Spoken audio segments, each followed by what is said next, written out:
Cap fact: retcon or forgetfulness on the part of the guy who never forgot anything. In issue 355 of Captain America, Steve is contacted by Bernie Rosenthal, his previous fiancée before she went off to law school. In this issue, Steve says that Bernie had asked him to marry her, which she did in issue 292, but then he says he never said yes or no specifically, and kind of implies that they just went forward with it as though they were engaged. But he absolutely did say yes.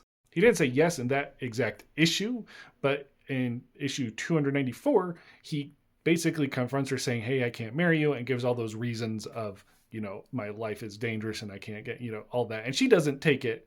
She basically just kisses him when he tries to object. And when she pulls away, he tries to object again. So she kisses him more. And eventually he specifically says, yes, I will marry you.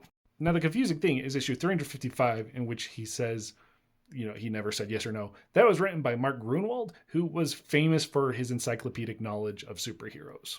Now, nobody's perfect, so maybe Mark Gruenwald really did just remember the part in 292 where Steve never said yes or no specifically, and forgot about 294 where Steve did say yes.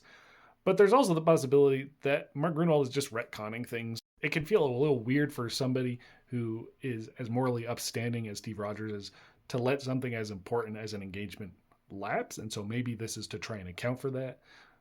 But I don't know. That this is just me spitballing here because it feels weird that Mark would have forgotten this big detail.